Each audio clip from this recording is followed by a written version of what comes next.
Present perfect tense কী, এর ব্যবহারই বা কী? চলুন আজকে জেনে নেওয়া যাক এই ভিডিওতে।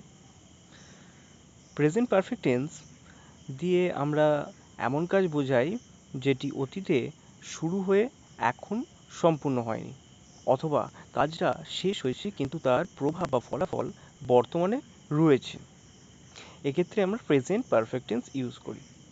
এর যে একটা ফর্মুলা হয়, সেই ফর্মুলাটা কি? প্রত্যেকটা টেন্সেরই একটা ফর্মুলা হয় বা স্ট্রাকচার হয়।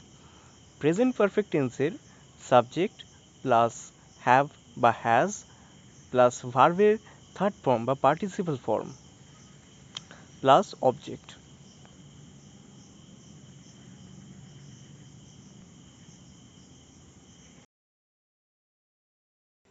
চলুন আমরা দুটো এক্সাম্পল নিয়ে বুঝে নিই।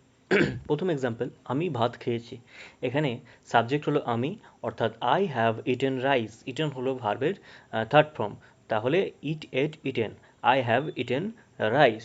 সেকেন্ড এক্সাম্পল আমরা যদি নিই, সে বইটা পড়েছে। তো এখানে সাবজেক্ট হচ্ছে সে, তো she has read the book. She এর সঙ্গে আমরা জানি হ্যাজ হয় সাবজেক্ট ভার্ব এগ্রিমেন্ট অনুযায়ী, এবং she has third person red the বুক। এবার আমরা দেখে নিই কখন আমরা প্রেজেন্ট পারফেক্ট টেন্সকে ব্যবহার করব। 1 নম্বর, অনুভূতি বা অভিজ্ঞতা বোঝাতে। যেমন আমি ভারত ভ্রমণ করেছি, I have visited India. I subject plus have, ভার্বের থার্ড ফর্ম এবং অবজেক্ট। 2 নম্বর, অসম্পূর্ণ সময়। Just, already, yet, recently. He has just arrived, সে এখনই এসেছে। কাজ বারবার হয়েছে এমন বোঝাতে। যেমন আমি এই সিনেমাটা 3বার দেখেছি, I have watched this movie 3 Times. এখানে আই সাবজেক্ট এবং হ্যাভ প্লাস ভার্বের থার্ড ফর্ম। 4 নম্বর আমরা দেখব অতীতে কাজের ফলাফল বর্তমানে আছে। বৃষ্টি থেমে গেছে, দ্য রেইন হ্যাজ স্টপড।